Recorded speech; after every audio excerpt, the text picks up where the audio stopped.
Mon père m'a envoyé un texto en pleine nuit, à 2 heures du matin. Prends ta sœur et partez. Ne fais pas confiance à ta mère. Alors j'ai obéi. La lumière du téléphone m'a agressé les yeux dans l'obscurité. 3 phrases incompréhensibles, jusqu'à ce qu'elles prennent tout leur sens. Papa était parti à Seattle pour le travail depuis 4 jours. Un déplacement mensuel pour son cabinet de conseil. Le genre de routine qu'il maîtrisait à la perfection. Prévisible. Jamais un mot de trop. Il n'envoyait jamais de messages après 22 heures. N'utilisait jamais de termes inquiétants et veillait toujours à ne pas nous stresser. Ce texto, c'était tout l'inverse de ce que je connaissais de mon père. Toujours posé, toujours rationnel. Il se passait donc quelque chose de gravement anormal. À 17 ans, j'étais assez lucide pour sentir la différence entre une crise de panique et une vraie urgence. Ce message transpirait la peur, 12 mots qui sentèrent la terreur pure. J'ai repoussé mes draps, attrapé des fringues à tâtons, enfilé un jean et un sweat alors que j'essayais d'assimiler ce que « ne fais pas confiance à ta mère » voulait dire. Maman était pourtant en bas, assise dans le salon comme d'habitude,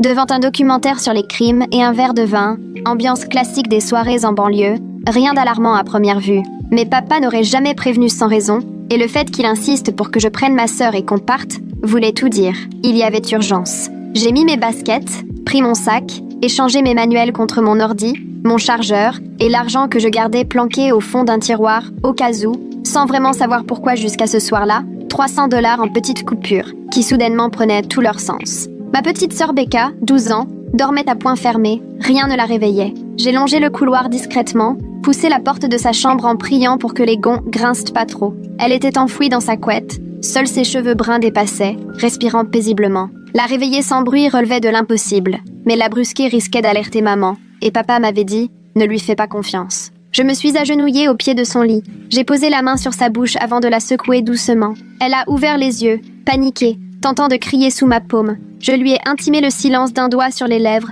et glissé à l'oreille, à peine audible. Papa vient de m'envoyer une alerte. Il faut qu'on parte maintenant en douce, sans que maman s'en rende compte. Je t'expliquerai tout dès qu'on sera à l'abri, mais fais-moi confiance et pas un mot. Ses yeux grands ouverts, terrorisés, m'ont fixée, mais elle a hoché la tête. J'ai retiré ma main. Elle s'est assise en cherchant ses lunettes à tâtons sur la table de nuit. J'avais déjà préparé des vêtements dans son placard, un jean, un sweat que je lui ai fourré dans les bras en la pressant de se dépêcher. Elle a tout enfilé sur son pyjama, ses mains tremblaient. Je l'ai aidée à enfiler la première paire de baskets venue, sans même prendre le temps de faire les lacets. Sa fenêtre donnait sur le jardin. La moustiquaire avait déjà disparu un paquet de fois lors de mes escapades nocturnes. J'ai retiré le cadre d'un geste habitué, évalué la chute de 2,50 m jusqu'au parterre. Pas l'idéal, mais toujours mieux que le béton. J'ai balancé nos sacs dehors, les ai regardés rebondir sur le paillis, puis j'ai aidé Becca à passer par la fenêtre. Elle a hésité, tétanisée par la hauteur. J'ai saisi ses poignets pour la descendre le plus bas possible avant de la lâcher. Elle a atterri dans un bruit sourd terriblement fort à mes oreilles. Je l'ai rejointe aussitôt, me laissant tomber pour amortir la réception. Ma cheville a tourné mais j'ai tenu bon. Becca m'observait, anxieuse et muette. J'ai attrapé sa main et nous avons filé vers la clôture du fond. Avec un peu de chance, il nous restait quelques minutes avant que maman ne remarque quoi que ce soit. La palissade en bois, presque 2 mètres de haut, je l'ai escaladée en prenant appui là où la planche était solide. Puis je suis retombée de l'autre côté, chez les voisins. Becca a galéré pour grimper, mais je l'ai aidée, réceptionnée de l'autre côté. Nous avons traversé 3 jardins, damnés, le cœur battant, avant d'arriver dans une rue à 2 pâtés de maison de chez nous, haletante. Là, j'ai ressorti mon téléphone pour relire le message de papa et chercher un indice que la panique m'aurait fait ignorer. Il était 2h03, 7 minutes avant. Aucun autre message, aucun appel manqué, seulement ces 3 phrases, suspendues, comme une bombe à retardement. J'ai tenté de rappeler, je suis tombée directement sur son répondeur professionnel, totalement décalé vu l'urgence. Becca tirait sur ma manche, réclamant des explications à voix basse, paniquée. Je lui ai montré le texto. J'ai vu son teint virer au blanc même sous la lumière du lampadaire. Qu'est-ce que ça veut dire, ne pas faire confiance à maman? Qu'est-ce qu'il se passe? Je n'en sais rien encore. Mais papa n'aurait jamais envoyé ça si ce n'était pas grave. On doit trouver un endroit sûr et comprendre ce qui se passe. Je tentais de rester calme, de donner le change, alors qu'au fond, tout ce que je savais, c'est qu'il fallait nous éloigner de la maison. Là, debout au milieu d'une rue déserte à 2 heures du matin, on n'avait ni plan, ni vrai contact avec l'unique parent qui nous disait de fuir. Mon téléphone a vibré, nouveau message, cette fois de maman. « Où êtes-vous les filles ?» J'ai entendu du bruit à l'étage. Le ton, faussement tranquille, sonnait étrange vu la situation, comme si elle faisait semblant qu'il ne se passait rien. Ou alors, justement, rien ne lui paraissait inhabituel. Peut-être que c'était le message de papa qui était la vraie anomalie, et maman ne comprenait pas du tout où on était passé. Mais impossible de me sortir ces 12 mots de la tête. Cette alerte, et l'impossibilité de joindre papa. Un autre message de maman est arrivé avant même que j'aie pu réfléchir à une réponse. Ce n'est pas drôle. Descendez tout de suite ou j'appelle la police. La menace sonnait creux. Qu'est-ce qu'elle raconterait aux policiers? Que ses filles étaient sorties en douce au beau milieu de la nuit. On n'était ni portées disparues, ni enlevées. On était parties d'elles-mêmes, suite à l'avertissement de notre père, à moins que maman ait une raison bien précise de vouloir à tout prix l'intervention de la police. Peut-être voulait-elle simplement nous forcer à rentrer, sous la coupe de quelqu'un d'autre? Becca laissait couler des larmes silencieuses, de celles qui naissent qu'à de la peur à 12 ans, quand tout ton univers vole en éclats au beau milieu de la nuit. Je l'ai prise contre moi et on a continué notre marche jusqu'à l'épicerie ouverte toute la nuit, à quelques rues de là où au moins il y avait de la lumière, un peu de passage, un semblant de sécurité, le temps pour moi d'essayer d'y voir plus clair. Mon téléphone ne cessait de vibrer sous les messages de maman, qui passaient de l'incompréhension à la colère puis aux menaces. L'épicerie était quasi déserte, à part un employé l'air complètement blasé, scotché sur son portable derrière la vitre blindée. Avec Becca, on s'est planqué dans le fond du magasin, près des boissons fraîches, tentant de paraître détendu, alors qu'on était manifestement juste deux gamines seules en pleine nuit. J'ai tenté de rappeler papa, mais comme avant, ça basculait direct sur la messagerie, son téléphone sûrement éteint. J'ai alors envoyé un SMS, demandant ce qu'il se passait, précisant qu'on était sortis mais qu'on avait besoin de comprendre. Et là, mon téléphone s'est mis à sonner, maman s'affichait sur l'écran. Je l'ai regardé sonner 3 fois avant de décrocher, en mettant le haut-parleur pour que Becca entende aussi. Sa voix tremblait de nerfs à peine retenus. « Où êtes-vous? Qu'est-ce qu'il se passe ?» Je me réveille et plus de filles. Les fenêtres grandes ouvertes. Vous ne répondez à rien. Tu me fais peur, ma chérie. Elle avait la voix vraiment paniquée, perdue, pas du tout menaçante ni agressive. Mais dans ma tête, le message de papa résonnait en boucle, avec son ton d'urgence si précis qui nous avait fait partir. Papa nous a envoyé un message, ai-je lâché, avec précaution, en scrutant la réaction de Becca. Il a dit de quitter la maison et de ne pas te faire confiance. On veut juste savoir pourquoi il a dit un truc pareil. Il y a eu un long silence, à tel point que j'ai cru que la ligne avait coupé. Puis maman a éclaté d'un rire sec et glacé. Ton père vous aurait écrit ça, en pleine nuit, pour vous dire de fuir. Il est à Seattle, en conférence, probablement en train de picoler dans un bar d'hôtel. Il ne doit même pas savoir ce qu'il fait. Mais papa, je l'ai jamais vu ivre. Même en soirée, il ne buvait quasiment rien. Et son message ne ressemblait pas du tout à un délire d'alcool. On sentait la peur, brute, sans filtre. Mais pourquoi il te traiterait, toi, de danger? Qu'est-ce qu'il redoute de ta part? Maman s'est mise à respirer plus vite, et sa voix s'est durcie. Écoute-moi, ton père est en pleine crise. Il déraille depuis des semaines. Il devient parano. Il raconte n'importe quoi. Il m'accuse de tout et n'importe quoi. Je ne voulais pas vous inquiéter, mais il voit un psy à cause de ça. Son message, ça fait complètement partie de ses délires. Il faut rentrer maintenant, qu'on règle ça ensemble, en famille. Franchement, tout pouvait tenir debout, sauf le moment choisi. S'il perdait les pédales depuis des semaines, pourquoi ce SMS désespéré, cette nuit-là, et pourquoi son téléphone coupé ensuite, s'il était juste à l'ouest? Et puis, la voix de maman, au fond, sonnait terriblement faux, comme si elle jouait la comédie. J'ai croisé le regard de Becca. Elle doutait tout autant que moi. « Je veux parler à papa d'abord », ai-je répondu. Tant que je ne l'ai pas entendu, qu'il ne nous dit pas que c'était une erreur, on ne rentre pas.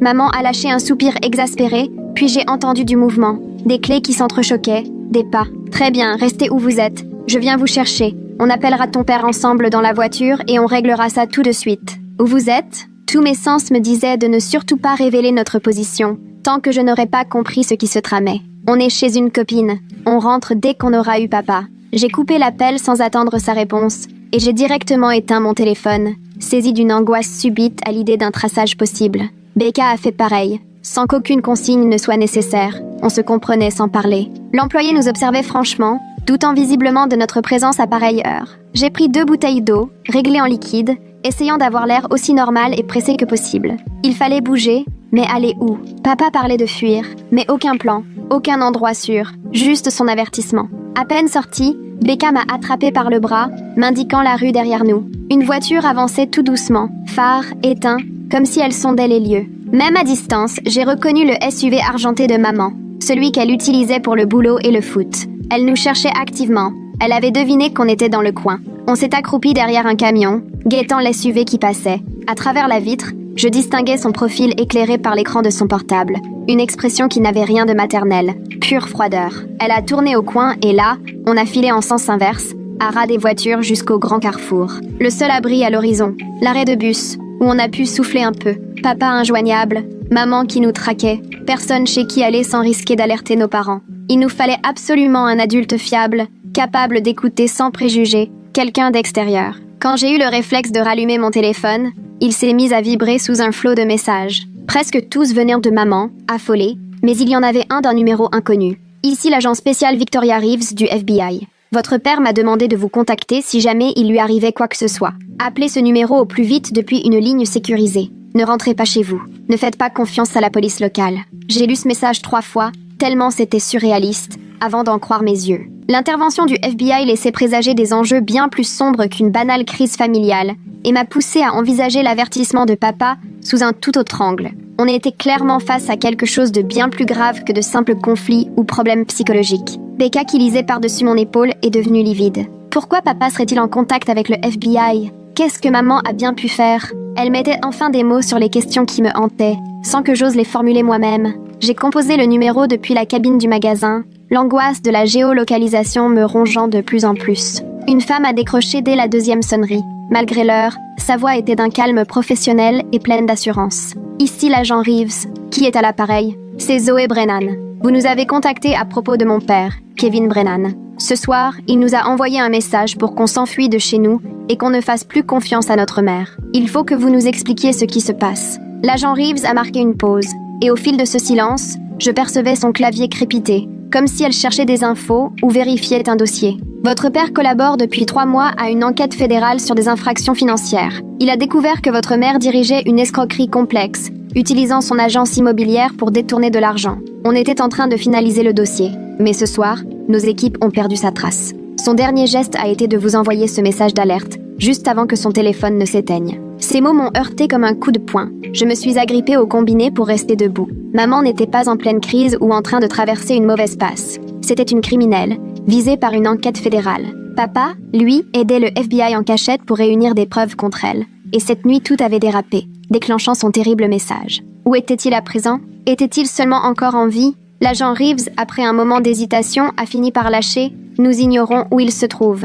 Il aurait dû appeler depuis son hôtel à Seattle il y a près de 3 heures, mais il ne l'a pas fait. Son téléphone a été localisé pour la dernière fois là-bas avant d'être éteint. Nos agents inspectent les lieux, mais son silence, ajouté au message reçu, montre qu'il se sentait menacé. Becca me broyait la manche tellement fort que j'en avais mal au bras, écoutant, pétrifié, ce qui filtrait de ma conversation. Mais de quel danger on parle? Pourquoi maman voudrait-elle lui faire du mal? Même en posant la question, d'innombrables petits détails qui m'avaient semblé sans importance jusqu'ici me revenaient, les absences répétées de maman, ses comptes verrouillés, sa colère soudaine dès qu'on évoquait ses affaires ou qu'on touchait à ses appareils protégés par un mot de passe. Les personnes autour de votre mère n'hésitent pas à éliminer les témoins si elles sentent leur organisation compromise. Si elles ont appris que votre père collaborait avec nous, il devenait une menace à abattre. Si elles l'ont retrouvé, vous et votre sœur êtes aussi en danger. Vous connaissez sa routine, vous pourriez reconnaître ses complices. C'est pour ça qu'il vous a dit de fuir. Le poids de la situation m'est tombé dessus d'un seul coup. Je comprenais enfin l'insistance et la précision de papa dans son message.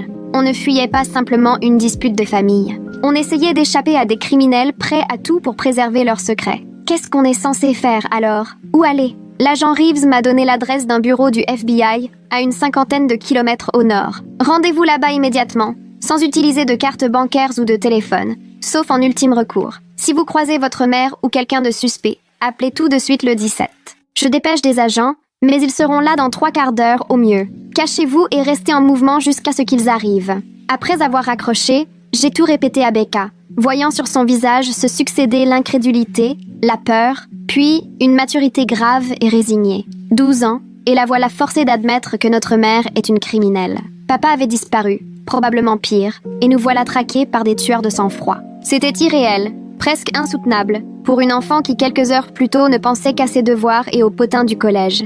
Juste en face, une compagnie de taxis avait pignon sur rue. On a traversé en vitesse, scrutant chaque véhicule, guettant le SUV argenté de maman. Le standardiste, à moitié endormi, a accepté d'envoyer une voiture et demander l'adresse. J'ai donné une intersection à 2 rues du FBI, trop méfiante pour révéler la véritable destination, même à un taxi banal.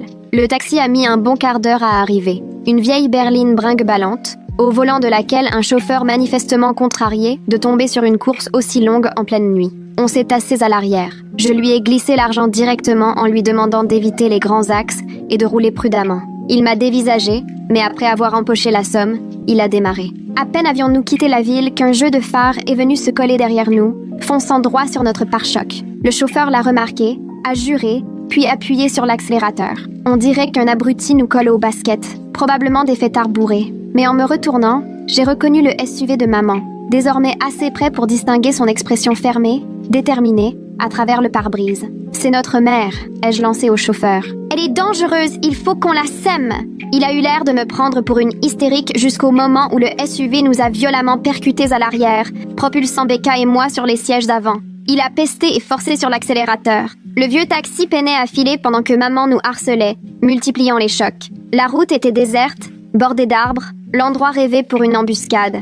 Maman est parvenue à notre hauteur et là, j'ai croisé son regard, déformé par une haine que je ne lui connaissais pas. Elle essayait clairement de nous pousser dans le fossé, son 4x4 écrasant notre pauvre voiture sous sa puissance, tandis que le chauffeur luttait pour reprendre le contrôle au milieu des embardées, sans parvenir à esquiver les assauts répétés sur notre portière. Becca hurlait tandis que je composais le 17, essayant tant bien que mal d'expliquer à l'opératrice où nous étions et ce qui se passait, mais elle me demandait sans cesse de ralentir et de répéter. Maman a tenté une dernière manœuvre désespérée. Le taxi a fait un tête-à-queue, a tourné 2 fois sur lui-même avant d'atterrir dans un petit fossé. Même avec nos ceintures, le choc nous a secoués violemment. J'ai heurté la vitre si fort que j'en ai vu des étoiles. Le SUV de maman s'est arrêté net et je l'ai vu s'approcher de nous, le pas ferme, décidé. Le chauffeur, lui, était affalé sur son volant, à moitié conscient ou complètement sonné, et Becca pleurait en tremblant près de moi. Je lui ai saisi la main, j'ai ouvert la portière opposée et on s'est précipité dans le fossé de drainage le long de la route.